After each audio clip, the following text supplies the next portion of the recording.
오늘도 찬양으로 하나님께 나가겠습니다. 우리의 한숨을 바꿔주시는 하나님의 은혜를 찬양합니다. 할렐루야.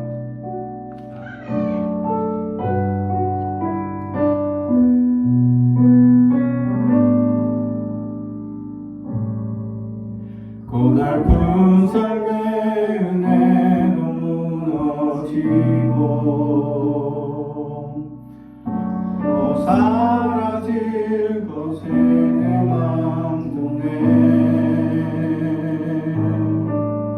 헛되고 헛된 것들을 바라보며 그네를 놓치며 살아내. 주어진 삶을 묵묵히 살아가며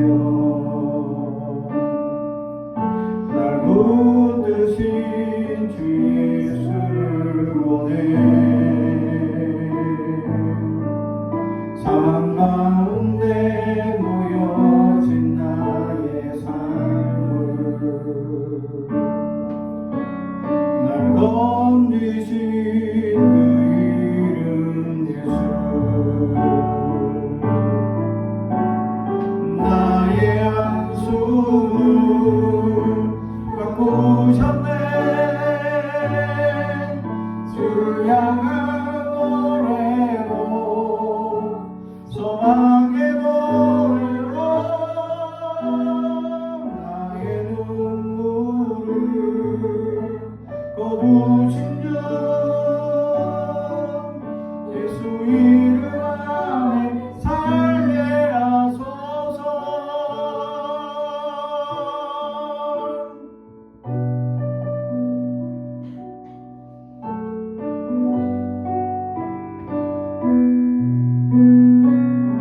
주어진 삶을 묵묵히 살아가며 주어진 삶을 묵묵히 살아가며 날 붙드신 주 예수를 보내. 사망 가운데 놓여진 나의 삶을 날 건지신 그 이름 예수. 나의 한숨을 바꾸셨네. 주를 향한 노래로 소망의 노래로 나의 눈물을 거두신 주 예수 이름 안에 살게 하소서. 나의 한숨을 바꾸셨네. 주를 향한 노래로 소망의 노래로 나의 눈물을 거두신 주 예수 이름 안에 살게 하소서. 예수 이름 안에 예수 이름 안에 살게 하소서. 예수 이름 안에 살게 하소서.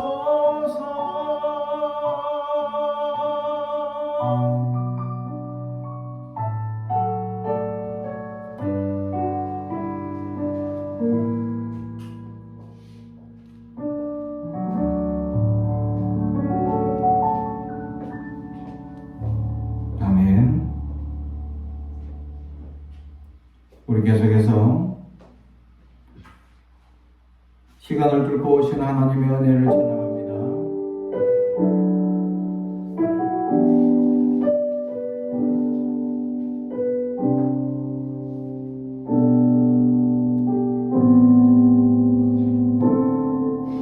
당신의 시간을 두고 이 땅 가운데 오셨네. 우리 없는 나를 원치 않아 우리 삶에 오셨네. 자신의 평안 버리고 우리에게 평안 주셨네. 가장 낮은 자의 모습으로 우리 삶에 오셨네.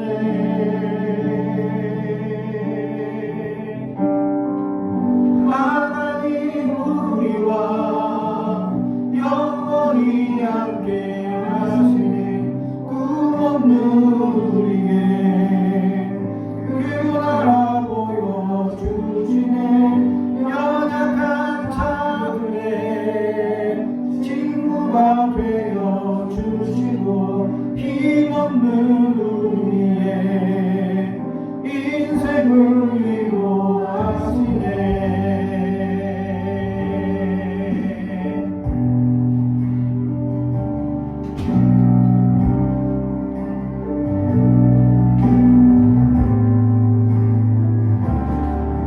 당신의 시간을 들고 이 땅 가운데 오셨네. 우리 없는 나를 원치 않아 우리 삶에 오셨네. 자신의 평안 버리고 우리에게 평안 주셨네. 가장 낮은 자의 모습으로 우리 삶에 오셨네. 하나님 우리와 영원히 함께 하시네. 꿈없는 우리의 그 나라 보여주시네. 연약한 자들의 친구가 되어 주시고 힘없는 우리의 인생을 위로하시네.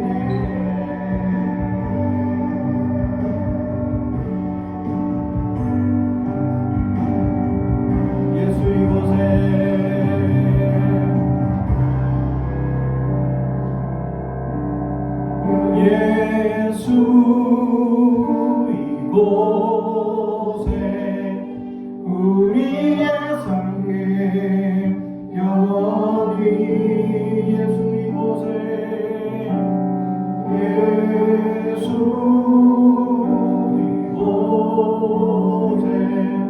우리와 함께 영원히 예수 이곳에 우리와 함께 영원히 예수 이곳에 우리와 함께 영원히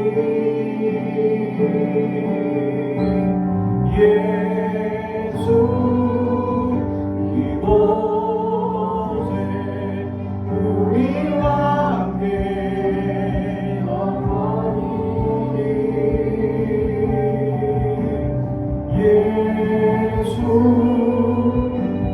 이곳에 우리와 함께 영원히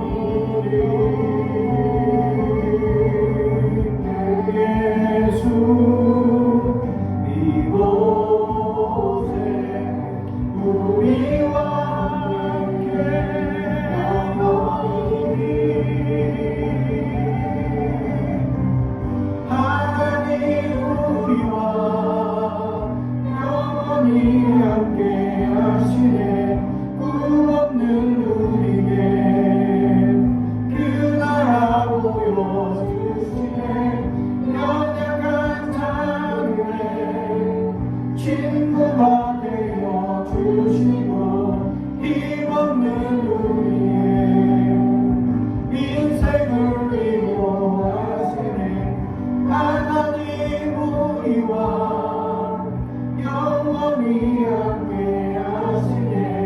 꿈없는 우리에게 그 나라 보여주시네. 연약한 자들의 친구가 되어 주시고 힘없는 우리의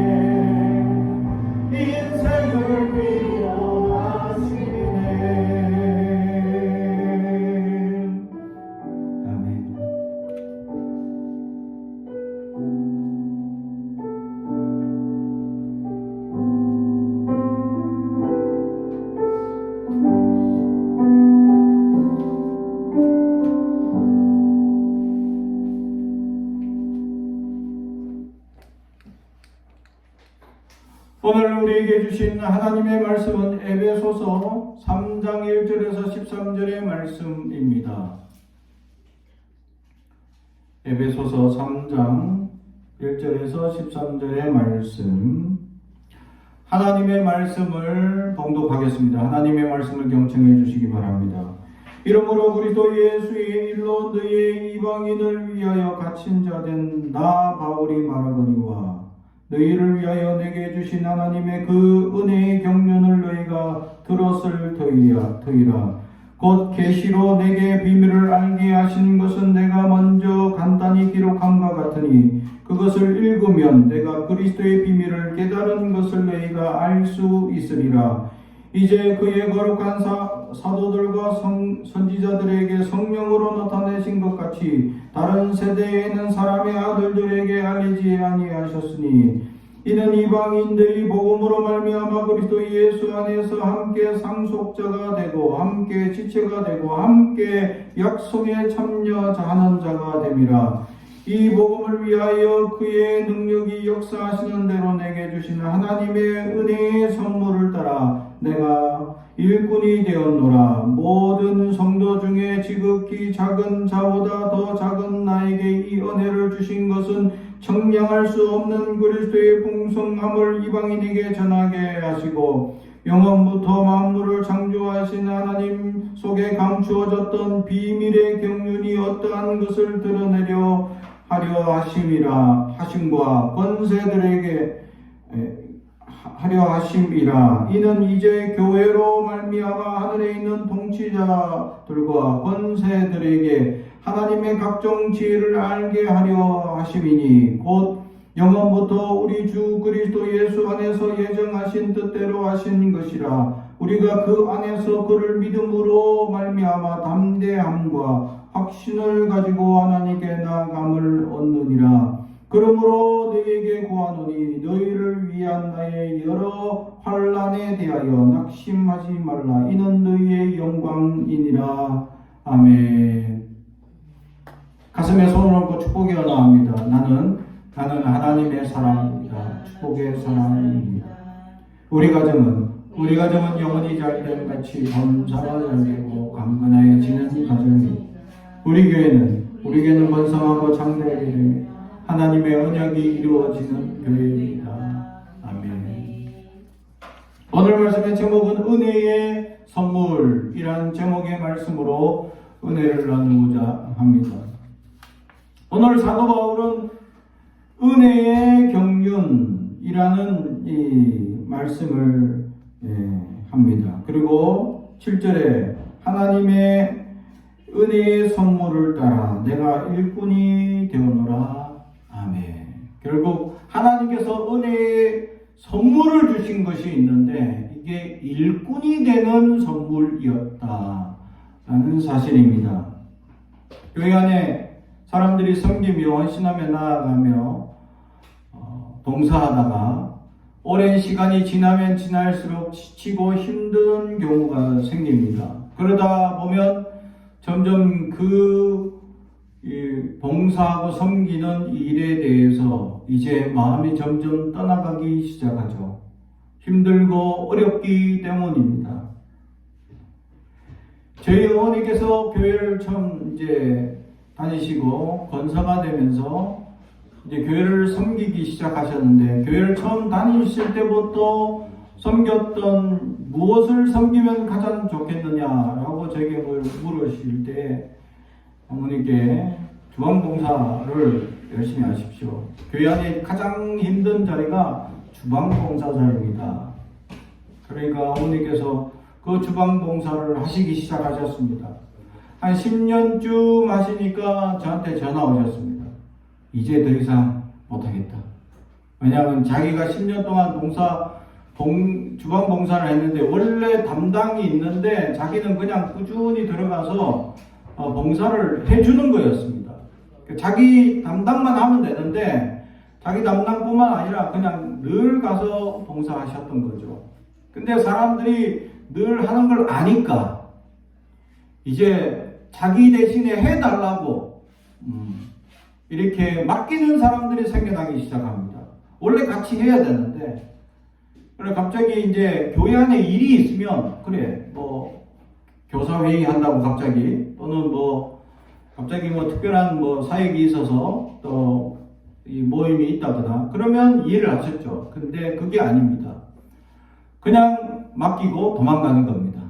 자기들은 커피 마시러 가고 놀러 가는 거죠. 그리고 오후 예배는 또 옵니다. 그런 모습을 제 어머니가 자꾸 이제 보기 시작하니까 내가 왜 이렇게 섬겨야 하냐. 이제 안 섬기려고 한다. 라는 말씀을 하시죠. 예, 지치게 됩니다. 그래서 제가 말씀드렸죠. 하나님께 섬기는 것은 처음에 어머니 어떤 마음으로 섬겼습니까? 구원받은 감격이 넘쳐서 너무 감사해서 내가 무슨 일을 할까? 막 어떤 일을 섬길까? 하는 마음에 섬기기 시작했던 게 이제는 이제 보이기 시작하는 거죠. 다른 사람들이 도망가고 회피하는 것들이 보이면서 나만 섬기고 나만 고생하는 할 이유가 없다 하는 마음이 생겨나기 시작했다라는 것은 이미 경륜이 쌓이고 이제 어느 정도 경험이 쌓이고 어느 정도 이제 교회 생활을 했다라는 증거죠. 그러면 처음 은혜를 어떻게 다 잃어버리게 되었냐라며 제가 혼을 냈습니다. 저희 어머니께. 그러면서 그 은혜를 기억하여 다시 그 일을 끝까지 하십시오.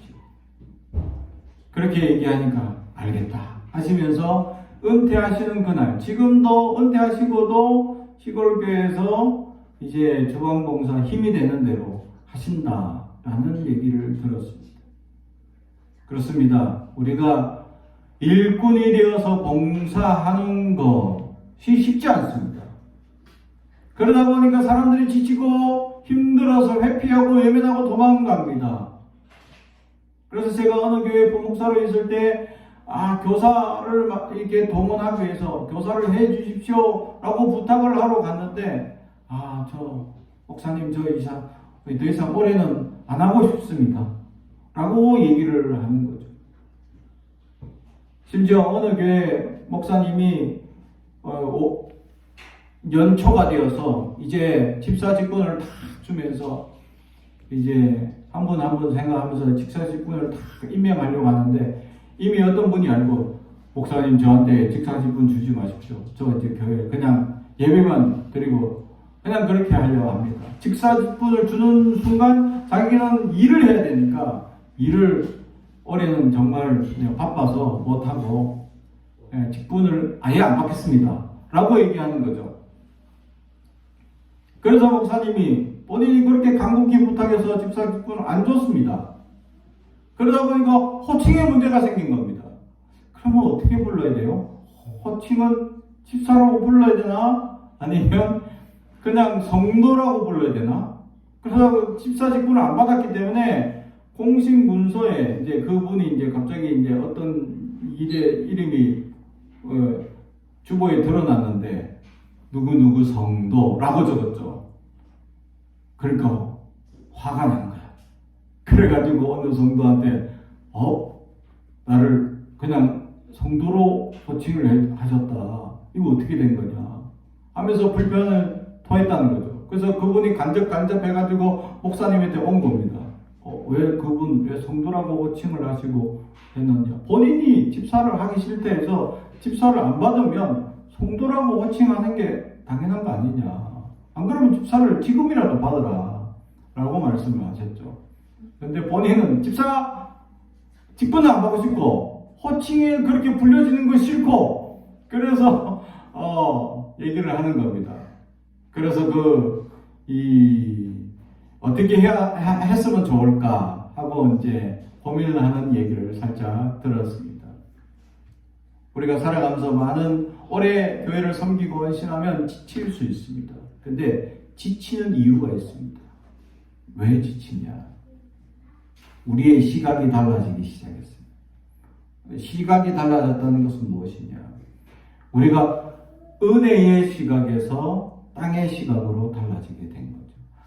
하나님을 바라보면서 주님의 은혜로 감사하며 하늘을 바라보던, 위의 것을 바라보던 우리의 시각이 이제 점점 고개가 숙여지면서 이제 땅의 것을 바라보고 땅의 것에 우리가 물들기 시작하면서 점점 연약한 상태로 변질되어져 가게 됩니다. 그러다 보니까 은혜에 감사하며 섬겼던 마음이 감소하고 점점 강박한 마음이 우리 안에 찾아오기 시작합니다. 그래서 지쳤다, 힘들다, 괴롭다라는 얘기를 합니다.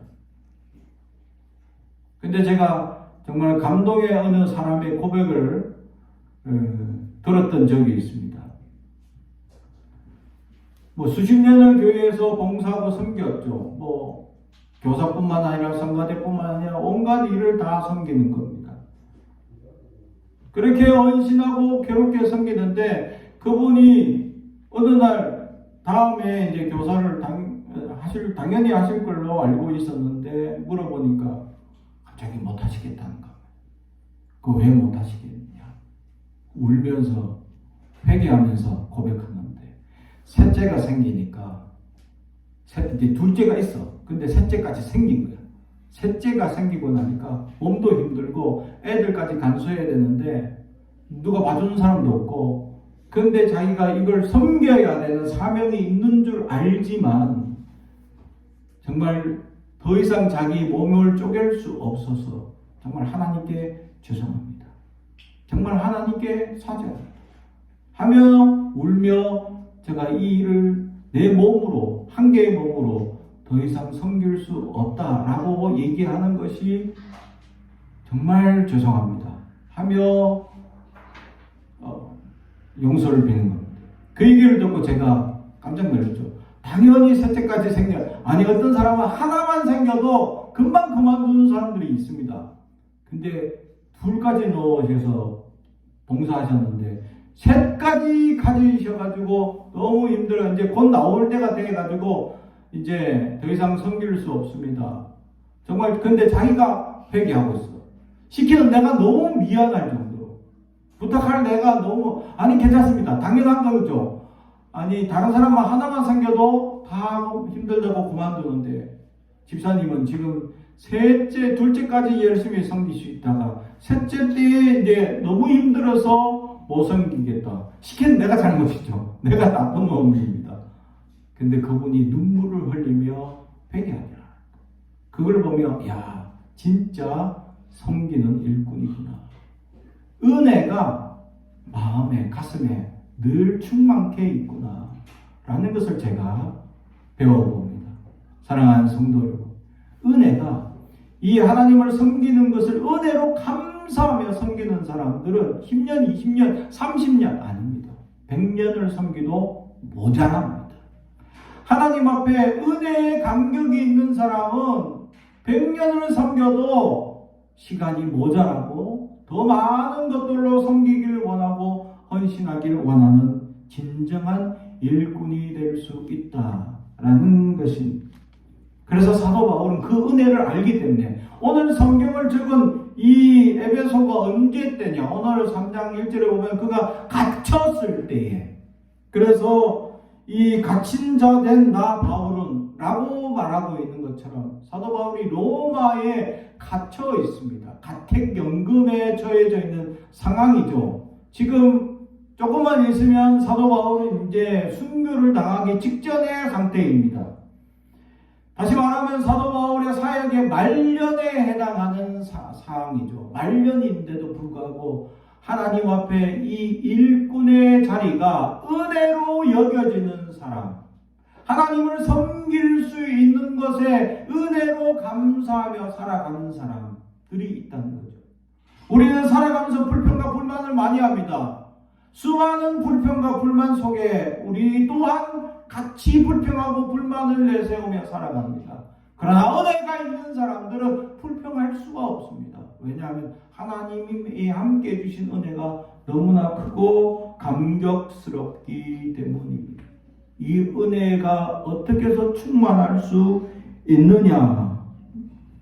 그는 3절 곧 계시로 내게 비밀을 알게 하신 것은 사도 바울은 계시로 비밀을 안 자이기 때문에 사도 바울은 비밀을 가진 자입니다.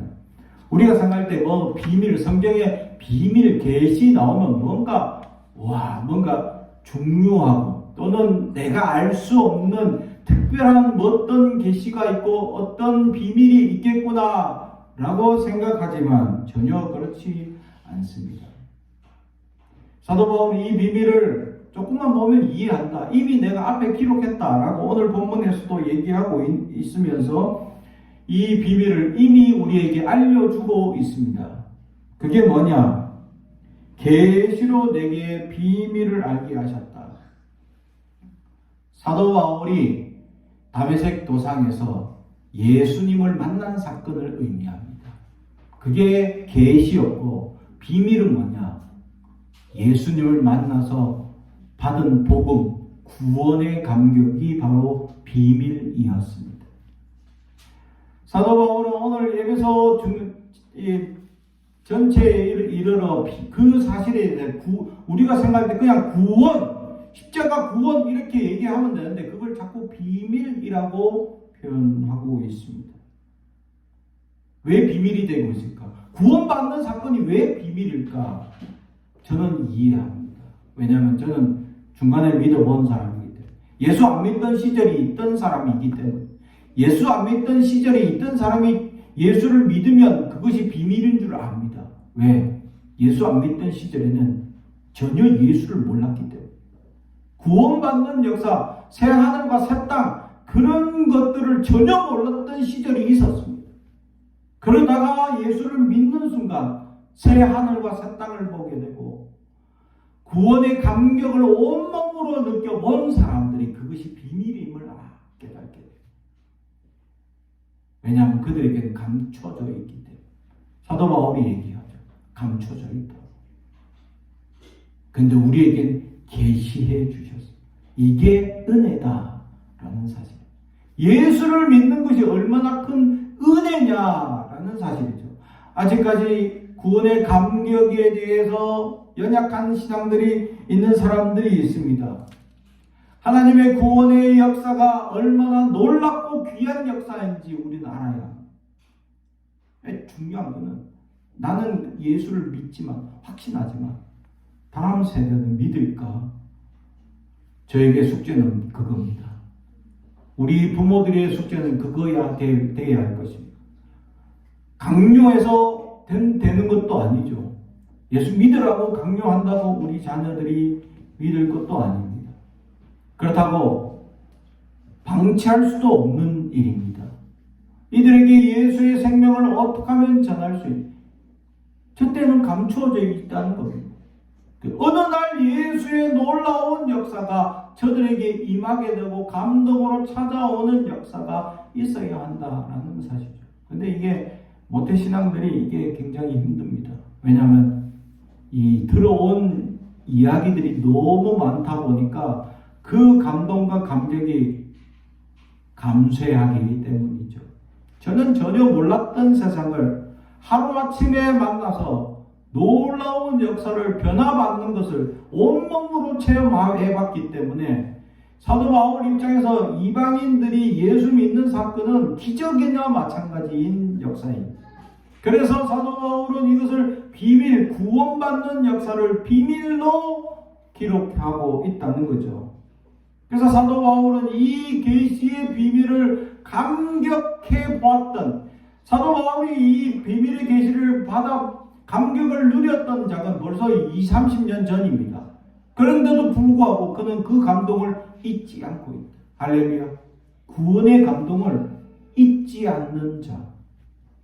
사랑하는 성도 여러분, 하나님이 여러분을 사랑하시고 하나님이 여러분을 선택하시고 하나님이 여러분을 복주시기를 원하시는 그 사실을 온몸으로 깨닫고 감동하여서 이게 일평생 감사합니다 라고 살아가게 되면 사도 바울과 같은 위대한 인물이 될 수 있어요.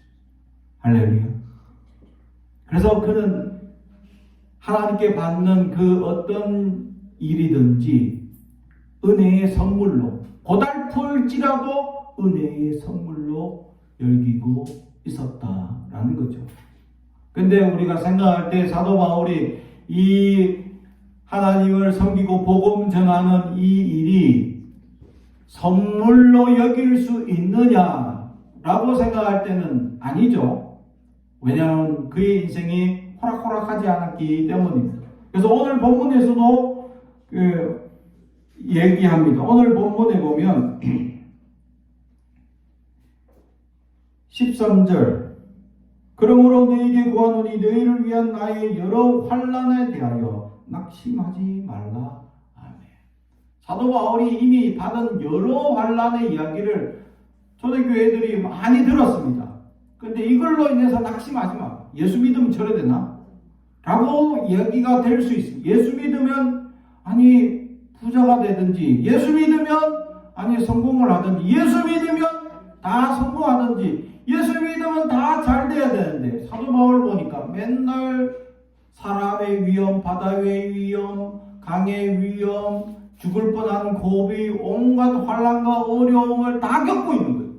그러한 이야기를 자꾸 듣다 보니까 이거 예수 믿으면 저러나? 라는 생각이 듭니다. 근데 사도 바울은 이 모든 환난과 어려움이, 수많은 괴로움, 지금 사도 바울이 이 편지를 쓰고 있는 이 현장에서도 갇혀 있습니다. 로마에 갇힌 자가 되어져 있는, 감옥에 갇힌 거나 마찬가지입니다.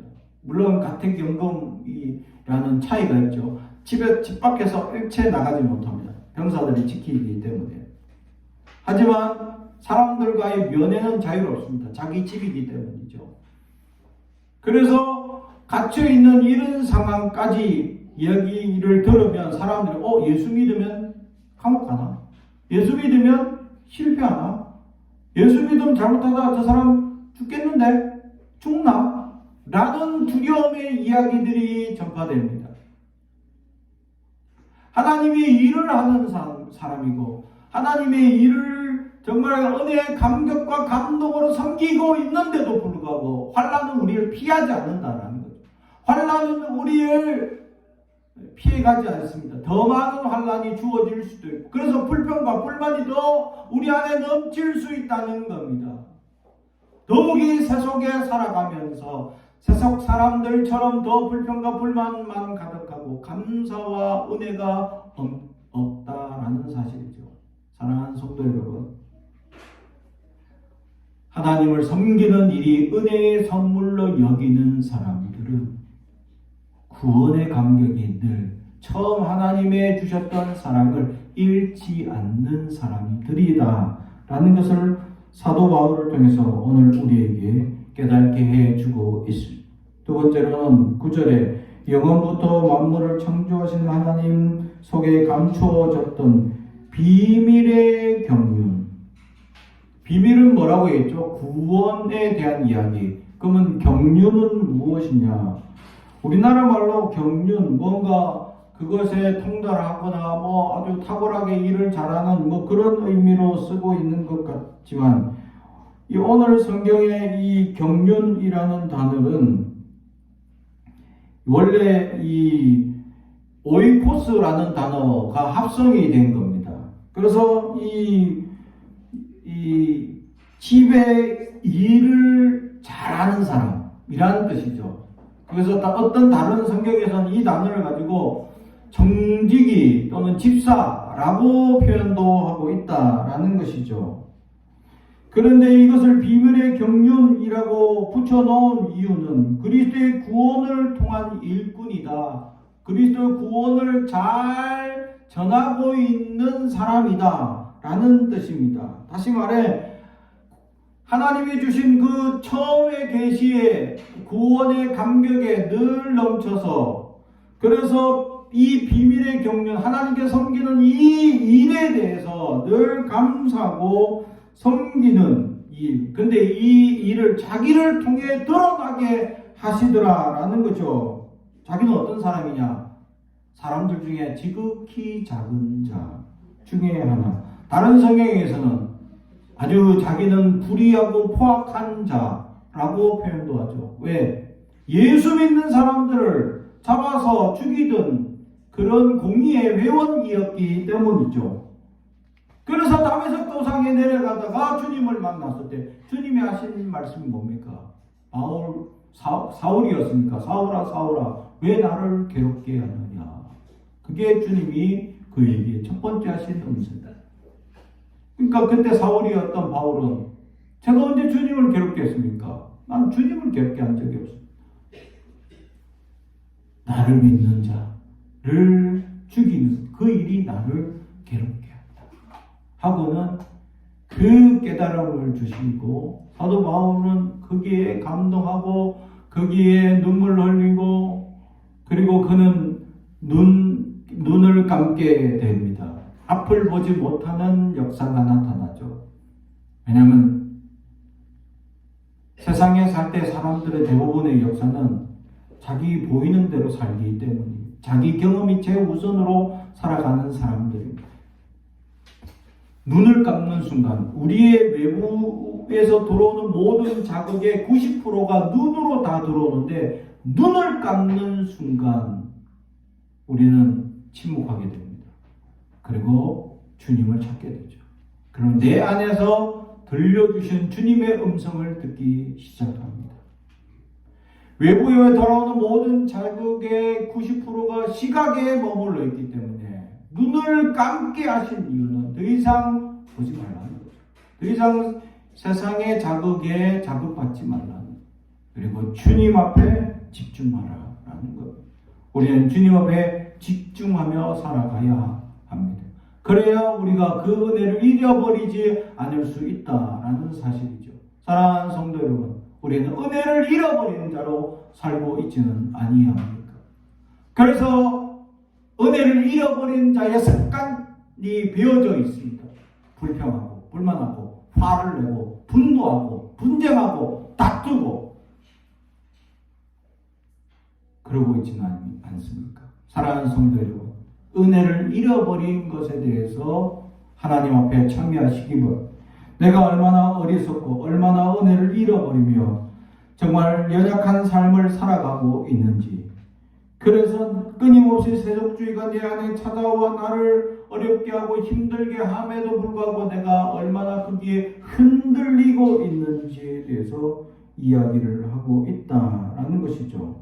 그런데 이 비밀의 경륜을 어떻게까지 하나님께서 전파하시기 드러내시려고 하느냐. 10절, 이는 이제 교회로 말미암아 하늘에 있는 통치자들과 권세들에게 하나님의 각종 지혜를 알게 하려 하심이니 아멘. 10절에 있는 하늘의 통치자들 또는 권세들이라고 표현되어 있는 이 단어가 사실은 천사들의 직책명입니다.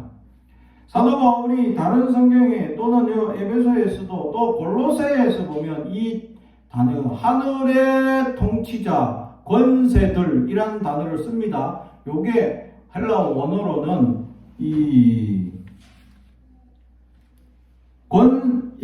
통치자라는 단어는 아르케스라는 단어이고 권세는 퀴리오스라는 단어인데 그냥 천사를 지칭하는 직책명입니다. 예, 그 뜻은 아르케스는 시작, 처음이다라는 뜻이고 의미는 아마 천사들을 상징하는데 이 천사들 서열 중에 첫 번째 선자라는 뜻을 가지고 있는 것 같다라는 것이고, 이 퀴리오스는 통치권, 지배권을 소유한 자인데 이게 땅의 통치권 이게 아니라 이 천사들의 직책명입니다. 그냥 직책명. 어떤 사람은 아르케스, 어떤 사람은 퀴리오스라는 직책을 받았어. 근데 이 직책명을 왜 가져왔냐? 이 골로새 교회나 또는 이 지금 이제 점점 에베소 교회나 점점 이제 초대교회가 시간이 지나면 지날수록 점점 이단 사상들이 들어오는데, 요 이단 사상들 중에 하나가 뭐냐면 천사 숭배 사상입니다. 실제로 천사가 우리보다 더 우월하다, 영적인 존재다 이래가지고 사람들이 막 이 천사를 숭배하는 사람들이 나타나기 시작합니다. 그래서 천사들 이름들이 있는데 성경에 보면 천사들 이름들이 있죠. 근데 그 중에서 이제 직책명으로 이 키리오스나 아르케스 라는 이 천사의 직책명을 가지고 섬기는 자들이 있더라라는 거죠. 근데 하나님의 비밀의 경륜을, 그런 건설을 가지고 있더라 하더라도 하나님이 다 드러내게 하시고, 그들에게 드러내게 하신 목적이 뭐냐? 하나님이 예수 그리스도가 그들보다 더 뛰어나시고 위대하다라는 것을 우리에게 가르쳐 주기 위함이었다라는 사실이죠. 살아가면서 어떤 영적인 존재 또는 어떤 세상에 어떤 영적인 놀라운 역사, 그거보다 뛰어난 역사가 있는데 예수를 안다는 것, 내가 예수를 가지고 있다는 것이 세상의 어떤 것보다 뛰어나다라는 사실을 잊지 않는 우리가 되기를 주님의 이름으로 축복합니다. 사도 바울은 그것을 가지고 있었고, 또한 그것을 확신하고 있었고, 또 그것으로 말미암아 하나님의 놀라운 은혜와 역사를 가진 자였다라는 사실이죠. 그러면서 마지막에 오늘 말씀에 보면 사도 바울의 수많은 환난에 대해서 낙심하지 마라. 살아가면서 수많은 일들로 인해서 우리는 낙심할 일들이 있습니다. 왜냐하면 불평불만하다 보면 불만하는 일들 그 자체가 낙심을 했다라는 증거죠. 이미 우리는 살아가면서 낙심하는 일들이 많습니다. 그리스도인들에게도 낙심할 일이 있습니다. 예수를 믿는데 실패합니다. 예수를 믿는데 성공하지 못합니다. 예수를 믿는데 가난해집니다. 예수를 믿는데 나약해집니다. 예수를 믿는데 사도 바울처럼 로마 법정에 끌려가서 단두대에 죽음을 당합니다. 그런데 그것이 하나님의 영광으로 나타납니다. 우리는 그것을 순교라고 얘기합니다. 사랑하는 성도 여러분은 순교에 대해서 어떻게 생각합니까? 저는 예수를 믿게 된 제일 처음에 자극이 어디서 시작됐냐 라고 묻는다면 제가 중학교 때 시작되었다라고 얘기할 수 있습니다. 왜냐하면 중학교 때 처음 봤던 영화가 있습니다. 단체 관람. 중학생 전체, 우리 때는 전체 관람했던 영화들이 한 번씩 있어요. 근데 다른 건 기억이 안 나는데 이 영화는 내 머릿속에 오랫동안 꽂혀 있어서, 그때는 예수 안 믿을 때죠. 중학교 때는. 그 영화 제목이 미션이었습니다. 그게 아르헨티나의, 남쪽은 아르헨티나, 북쪽은 포르투갈, 스페인과 포르투갈이 점령한 지역이 달라서 이렇게 이제 서로 자기의 영역 싸움을 하면서 스페인 지역은 복음을 전하는데 힘쓰도록 허락하고, 포르투갈 지역은 그냥 막 인디언들을 잡아서 노예로 잡아가던 그런 지역이었죠. 그 경계선을 이가수 폭포를 중심으로 두고 있었는데, 이가수 폭포 꼭대기에 살고 있던 그들, 그래서 복음의 확장에 놀랍도록 일어났던 그 사건, 그러나 결국 그들은 다 순교당합니다. 그 사건이 제 내리에 복음의 제일 왜 죽으러 가지? 저게 뭐 영화거리라고 만들었지? 라고 저는 그때 의문을 가졌습니다. 예수를 안 믿을 때였으니까. 근데 나중에 그게 순교였고 복음을 전하기 위한 선교사들의 위대한 발걸음이었다라는 것을 저는 나중에서야 깨닫게 됩니다. 사랑하는 성도 여러분, 여러분 어떻습니까? 우리가 살아가면서 끊임없이 불평과 불만이 일어나 낙심할 일들이 생깁니다. 낙심했다는 것은 이미 내가 연약하다라는 증거이기도 하지만, 낙심할 일들이 자꾸 우리를 자극할 수밖에 없다는 것을 우리가 감지하지 못했다라는 사실입니다. 그런데 사도 바울은 낙심하지 말라라고 우리에게 권면합니다. 모든 것이 하나님의 은혜로 역사하실 것이기 때문입니다. 왜냐하면 우리의 걸음을 인도하신 분은 하나님이시기 때문입니다. 우리의 관점이 다를 뿐이죠. 우리는 물질의 관점이 쌓이면, 물질이 없으면 낙심합니다. 우리는 성공의 관점을 두고 있다가 성공이 되지 않으면 낙심하죠. 근데 하나님은 성경에 물론 부자 되게 하신다라는 말씀이 있지만 근본적으로 우리의 부자를 만드시기 위한 목적보다 하나님의 풍요스러운 하나님의 은혜, 하나님의 것으로 우리가 풍성하기를 원한다고 말씀합니다. 사랑하는 성도 여러분, 이미 우리 안에 하나님의 것으로 우리는 풍성해져 있습니다. 그러나 끊임없이 세속주의가 우리를 자극하고 연약하게 만듭니다. 거기에 넘어져 좌절하면 우리에게 나타나는 현상이 낙심과 낙담으로 일관하게 됩니다. 사랑하는 성도 여러분, 낙심하지 마십시오. 하나님의 영광이 다 드러날 것이기 때문입니다. 결국 우리가 섬기고 헌신하는 모든 일들, 하나님께 앞에 섬겼던 모든 일들, 하나님께서 기억하시고 하나님께서 축복하시고 하나님께서 영광 받으실 사건이기 때문입니다. 그러므로 낙심하지 아니하고 끊임없이 섬기며 감사하며 하나님의 주신 은혜의 선물들 하나하나 기억하고 감사하며 새겨나가는 사람들이 되길 주님의 이름으로 축복합니다. 기도하겠습니다. 사랑과 정이 가득하신 아버지 하나님 감사합니다.